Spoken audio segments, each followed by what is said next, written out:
Hey, it's Santi from PeachWeb, and today we're going to look at another quick tutorial on how to create a beautiful 3D website. This time we're going to be taking original PeachWeb website template and converting it into something super cool, like a very nice, dark, subtle template for a furniture brand. So I'm going to be covering all of the 3D process and talk about how you can add some extra effects into the scene. This tutorial is more about just overall view of how you can quickly and easily create a remix of a 3D scene.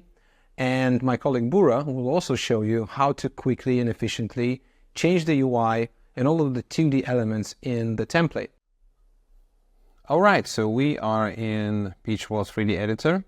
And as you can see, we're going to start by removing majority of the objects from original PeachWeb template. And then we will get back and talk about the environment change, the background color that we're going to change, and then we will start to import all of the 3D models. And we will talk about some ideas on how I ended up creating this 3D scene, talk about lights, talk about some effects, and a few other tips and tricks that can help you to create cool 3D websites.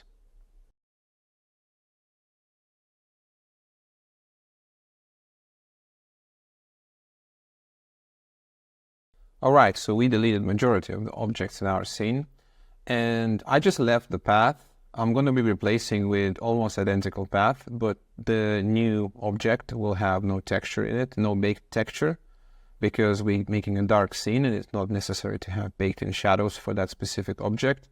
And it's important for you to think about how you're going to plan your scene, how you're going to create a scene, because then you can think about the efficiency of your project.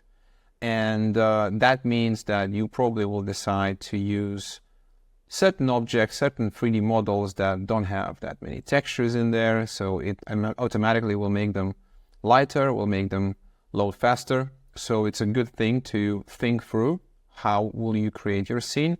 And usually the bright scenes require more baked textures just to have more detail visible in this environment.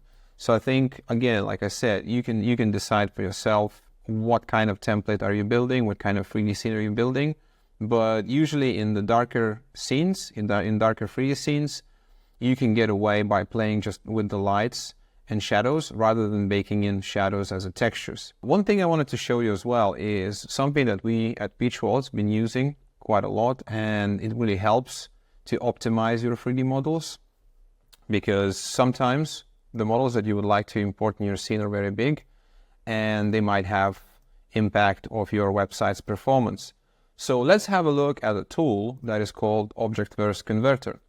And what this tool can do is to compress your 3D files, 3D meshes, to a very small sizes, retaining the quality. If you have textures in your models, you can also have it compressed and then optimize them accordingly to still retain a good quality, but have a much lesser size for your project. So let me just drag and drop one of the assets that I have prepared for our new scene. And this will be one of the chairs, and we have the orange chair.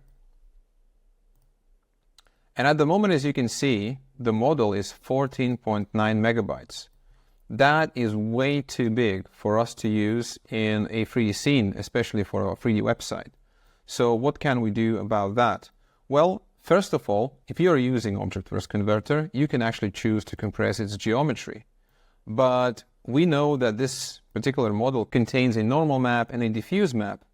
So that adds additional size, and again, it makes it more heavy. So what we can do with that is select the textures, and then we can select advanced mode, which will help us to determine which textures, which channels in the textures we would like to compress. These features are quite advanced, and you might not want to choose the advanced mode and just compress everything with textures mode. So for example, you would like to choose your texture size, which could be 1K, 512 on 512, 256 on 256. We recommend to use 512 on 512. In majority of the cases, that will be enough for your project. But if you have a more higher resolution model, or you want to display something in as higher resolution as possible, you can of course choose something like 2K textures. That will retain a lot of quality of your model. But then again, it will make it a little bit bigger. It will consume a little bit more of RAM on the mobile devices. So again, you need to experiment and try different options to make sure that you have the most efficient 3D website. So for this particular chair, because I know that it contains normal map and base color map, I will choose advanced mode and I will just select both of those maps here and we'll start choosing my resolution for them. What I want to do is I want to probably go for 512 for both cases, but what I would like to do is to change the image format. And for the base color, I will choose a JPEG, which is more than enough and sufficient enough to retain the colors of the texture. But for the normal map, I will have to choose PNG, and the reason why I'm choosing PNG is to retain the maximum quality, to retain those details that normal map is actually producing as a texture. So all of those irregular surface details that you would like to retain in the normal map, that's why it's really good to use the mixture of different channels to retain the maximum quality and also maximum efficiency of your 3D models. So let's click Convert. And there we go, the result. So as you can see, this model is significantly smaller than the original. We went from 14 megabytes to a mere 371 kilobyte. And this is much more web-friendly. As you can see, from the distance, you will almost cannot tell the difference really on this. But when you zoom in, of course, you will start losing quality because the image size, the image textures are much lower resolution than the original file. So I think you need to experiment and see what works and what doesn't work for you, what works better, and that will allow you to kind of create most efficient 3D scenes and obviously 3D websites. But for our purposes in here, that's perfect. So we're going to download this file and jump back into PeachWeb's editor. All right, so let's start setting up our environment. And first thing to change is the environment background color. And what we will do is basically go into the right properties panel in the global settings here and click on the color. And we will choose something dark. I already have a color in mind, and that will be a like dark gray style. So next step will be to change plane object under our water. And we were talking about this effect in our previous tutorial where we were making a sodium beauty template. So when you're adding something underwater, it kind of creates a nice effect, a nice color effect for the waves. So in this case, we used a plane with object with some material to have this effect on the water shader. What I'm going to do here is I'm going to change it back to black color and remove the emission completely. So we're going to go back to the dark mode on the specific plane. And what we're also going to do is we're going to change our watercolor to white. Okay, so that's already getting closer to desired effect of our environment. Let's have a look at HDR, our environment map, and we can access that by just clicking top toolbar here and then by clicking environment. So in the environment, what we want to do is to change some of the parameters here.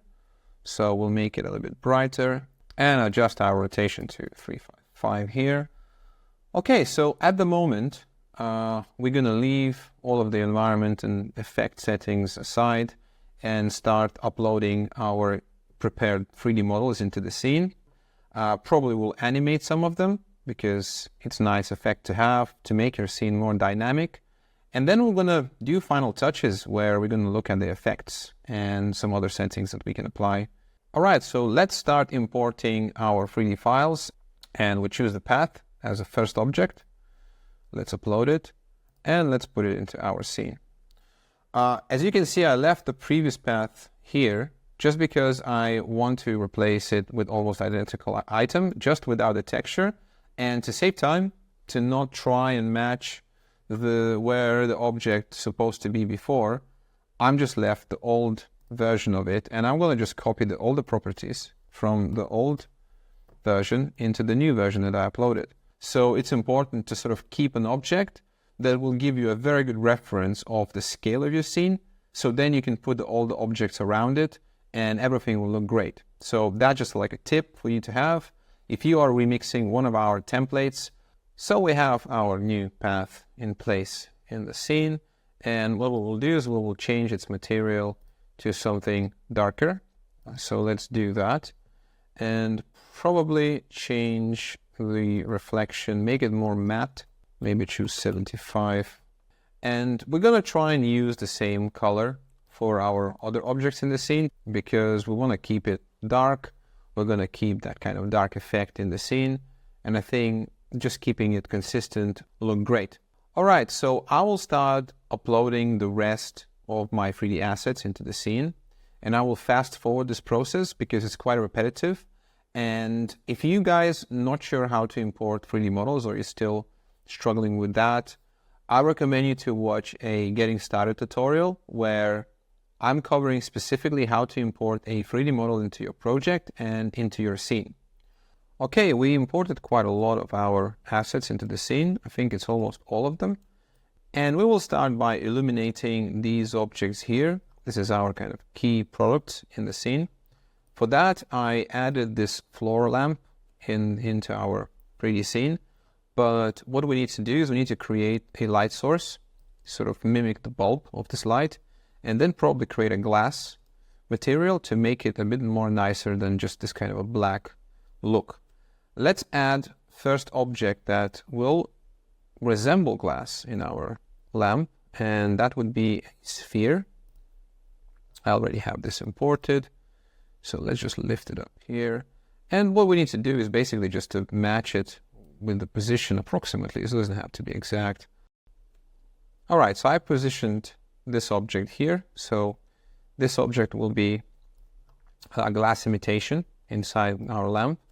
What we also want to do is to connect this object to our lamp object, sort of group them together.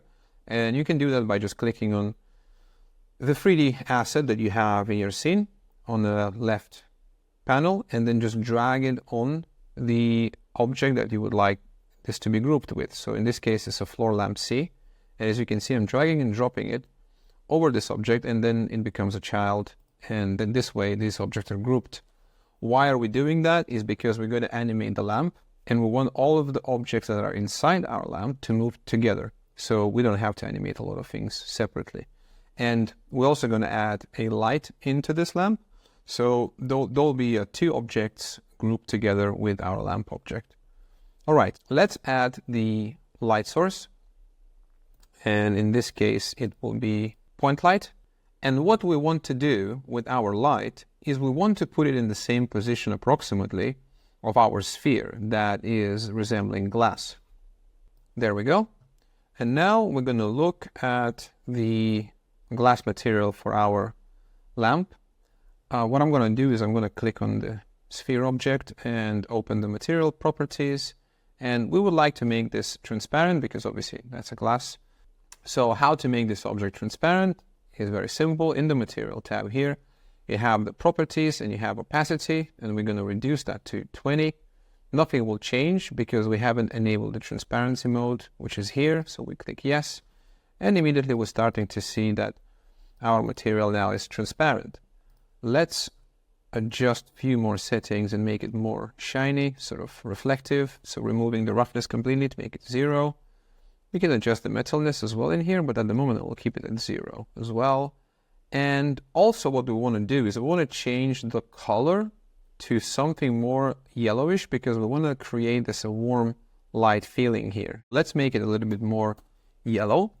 We also want to group the point light with the floor lamp in our scene. Let's do that. And we can start adjusting the settings of our point light to see what kind of illumination we're getting on our objects below. First, we're going to increase the intensity, I think to something like maybe 14 in this case. And let's have a look at our objects. As you can see now, immediately we are getting some nice shadows from the light on our objects. But you can notice that there is a big round shadow here. And the reason why the shadow is visible is because my sphere object is still casting shadows from the light that I just added. To avoid that, you click on the object that you want to edit. In this case, it's going to be the sphere. And on the right properties panel, look at the shadow section and you will see that the cast and receive both are enabled. So we don't want to cast shadows and we don't want this to receive shadows neither. So let's just click no. And immediately you will see that now all the light from our lamp is passing through the object, the sphere, and there we have like a nice consistent shadows of our objects below. Okay, we are happy with that. What we can start doing as well is changing the actual light color into something more yellowish. Okay, let's preview how it looks like in our scene. It looks pretty cool. So let's go back and continue with other models and other settings in our scene.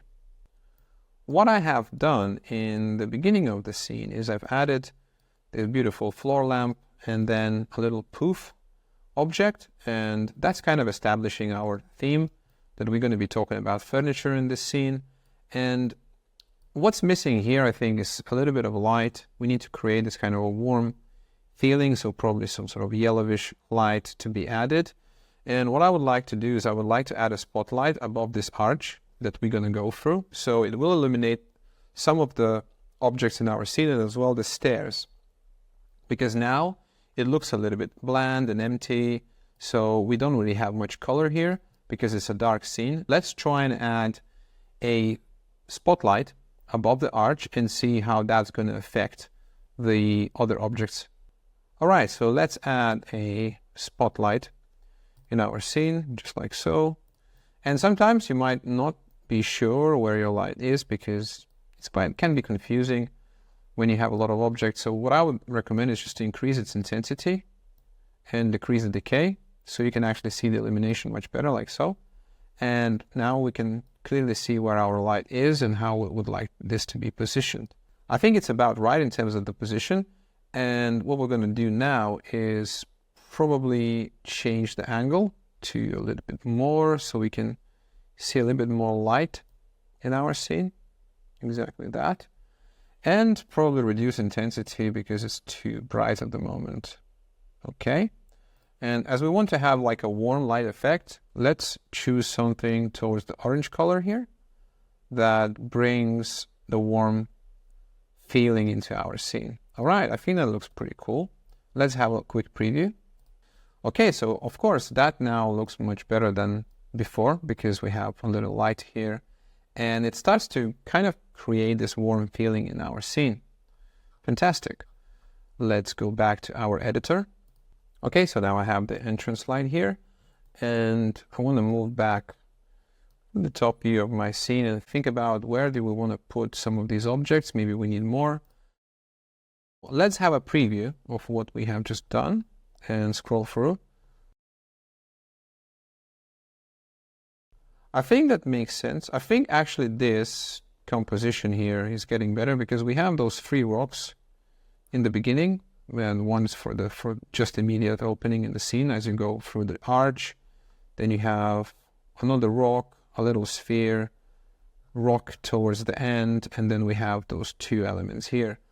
As you can see, I also added these low poly rocks that we're going to push backwards, and they're going to be just something that just sits there in the background. They are low poly, but those are just for silhouettes.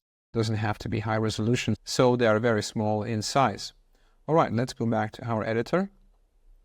And as now we have these spheres approximately located and our rocks approximately placed in the positions that we would like to have, as I'm going to continue with the composition of the scene, let's fast forward to the next part of this tutorial where we're going to talk about how to create the sun that is in the background and raising up with all of the lights and effects. All right, so our scene is coming together, and I think what I'm going to show you before I create the backdrop light and the sun is how to animate this little light that we added previously. And then we can move on to create the sun effect and the backdrop light that will illuminate all of the scene from behind of these objects. What I've done here is I've just basically adjusted materials for this poof object and then adjusted materials for this floor light object. I've done the same thing as I showed you in the previous part when I was adding the light, spotlight into the lamp. And let me just go back to editor. And what I've done, as you saw in this quick time lapse, is I've just added spotlight inside this floor light. And what it does is just adds a little bit more a light effect into the whole object. So if I'll just turn it off, you will see that this becomes, it looks like it's off. And now obviously when I turn it on, it looks like the actual light is on. So little thing you can do really easily, but again, adds that little detail that makes the scene just look better. So let's have a look at the animation now for this floor light at the end of our scene. The animation for this lamp is going to be very simple. We're going to just rotate it on one axis, and in our case that will be the z-axis. So it sort of rotates from the back of the platform here and comes into the scene. If I will just show you quickly here, this is the idea. So the lamp is kind of coming from the bottom and just landing above our objects. Let's go into Animate tab. And let's go to the end of our timeline, because this is where we want this lamp to stop moving. And we will select the specific position. I think the position initially was minus 180 degrees, just like so. So we now are recording keyframes, so our auto keyframe is on. And if we go down at the bottom of the timeline, we will see that our floor lamp rotation is recorded. The keyframes for rotation is recorded. And what we're going to do now is we're going to go back into the beginning of our animation here to 0 and put our lamp, let's say 100, minus 100. And we have our animation of the lamp coming into the scene. Let's preview and have a look at the result. So as we scroll forward, we can see that the lamp is actually going downwards and coming into the position that we wanted, where it sort of illuminates our key objects in the scene. Perfect. Let's go back to our editor and start creating our sunlight and sun effect. So we will start with a sphere. We already have some spheres in our scene, so I'm going to just copy this particular sphere here and push it backwards into our scene, just like so. What we want to do is we want to create a sun-like disk. We don't want it to be like a spherical at the moment. So let's just transform this sphere so it looks like a disk actually. I think we're going to scale it to 10 here and 10 on y-axis. So now we have this disk that will become our sun object. And what we need to do next is to color it in a certain way, so it starts to look like a sun. And we want it to make orange, like a sunset, more like a sunset vibes. Let's change material settings for our sun. We're going to choose some more orangey yellow color here. I think it looks quite cool. And we will change our emission color to something a bit darker, just like so. And for the moment, we can keep it like this. Next step for us will be to add a light. And this light will be a spotlight. What it will do, it will allow us to create this beautiful gradient effect on our sun disk. So let's add the light. Let's navigate to Add Elements panel and add a spotlight here. Let's put our sun in the center and move the spotlight at the tip of the sun disk, just like that. And what we can do now here is we can increase intensity of our light and change our angle. All right, so now you can start to see this gradient effect on our sun disk, and it starts to look really cool. I'm going to rename the sphere object to sun, And let's change our spotlight to sun gradient. And we will make it as a child of a sun object, so we're going to group them together. All right, so we have our sun with the light grouped as one object, and as we move the sun disk up and down, we can see that the light is moving together with the sun disk. And I think what we need to do as well is we need to move the light a little bit further away from the disk to have more nicer, smoother gradient on the sun. Now it's kind of resembling the final outcome with this nice, cool, smooth gradient on our sun disk. Let's have a quick preview. All right, so now it's actually start to look really cool. And you can see that we have this gradient effect on the sun disk itself. Let's go back to the editor and let's position our sun a little bit closer so it looks bigger in our scene. And we will adjust these rocks as well to fit in the scene. Perfect. Now the sun looks really cool and it has this beautiful gradient effect on it. So you can see that it's much brighter on the top of the disk and it gradually comes down to orange color. So what left to do now to create a full sunlight effect is just to add additional light in our scene. Let's do that. Let's go back to the editor and let's add a directional light into our scene. If you remember from our getting started tutorials, I was talking about directional light and how it can actually be used to mimic a sunlight in your scenes.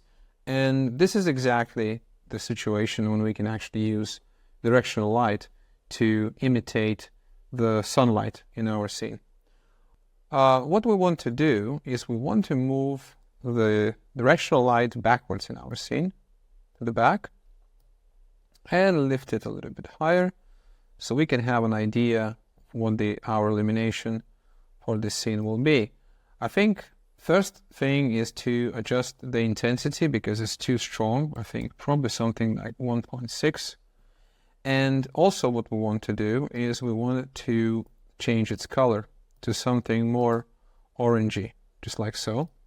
And now, if we look at our objects in the scene, they are clearly illuminated by the directional light, which is basically mimicking our sunlight. We can move it a little bit backwards right here. And if we look at all our objects now from the other side, we will see that they're all getting this light and they're all getting this slightly orange color on the back. And that's great because this is what we want to achieve with this particular light. Let's have a quick preview to see how it looks like. Beautiful. That really looks like a sunlight is illuminating our objects from behind. And this is the exact effect that we wanted to have in this particular scene, in this particular project. So what we want to do next is to animate our sun disk and directional light together. So we have this nice reveal as we scroll forward and the sun rise up with the light. Let's go to Animate tab and go all the way down to 100% to the end of our animation. And we're going to animate sun first. What we're going to do is we're going to select the sun and we're going to animate the y-axis of the sun because this is what determines how high our sun is and from which point it's going to start raising up. I think what we need to do here in the end, we need to put it at about 7. So it's just above the water or touching the water. And if I go down in my timeline, you will see that the sun position frames are started to be recorded. And that's because I have auto keyframe enabled. So I'm recording my frames. And let's go back to 10%. We don't want this to start immediately. We want it to have slight delay. So we will choose 10% in our scene. And we want our sun disk to be hidden. So we're going to put it at minus, let's say 10. Oops, we can still see it. Maybe minus 12. At minus 12. So now, if we will preview the animation, our sun disk will go up as we are moving in our scene.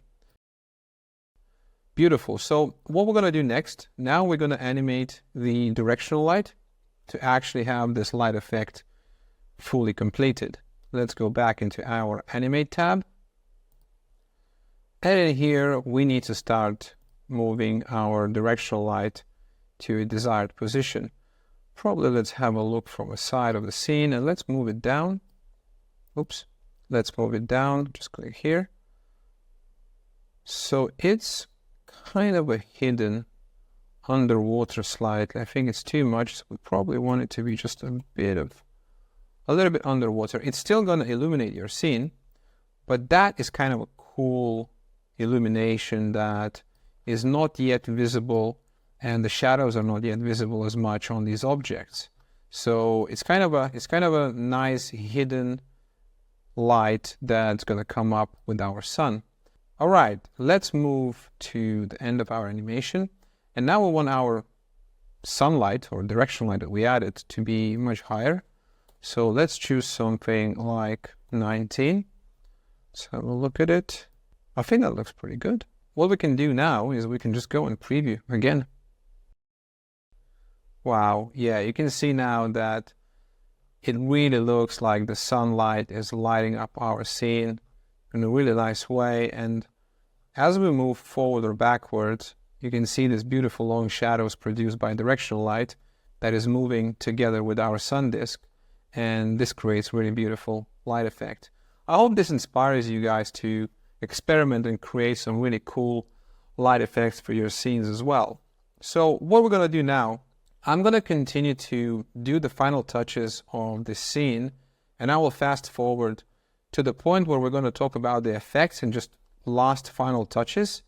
If you would like to learn more about specific things in PeachWeb, please do not hesitate, add your comments or reach out to us, and we will make more tutorials and we will focus on the specific elements that you guys would like to learn about.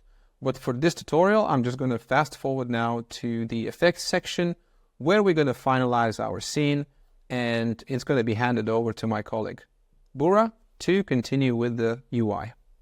All right, so I finished putting together all this scene. And as you can see now, we have a finished composition here. What I've done in the time lapse, I've added little simple animated curtains here, which is basically just an animated plane. And you can create these animations yourselves in Cinema 4D or Blender. And like I said before, guys, if you would like to have tutorials on these specific elements, just let us know in the comments and we can create those as well for you. So you have a complete tutorial of how to create even the assets that you are actually adding into your scene. What else I've done in here is I've added another sphere on top of this little rock.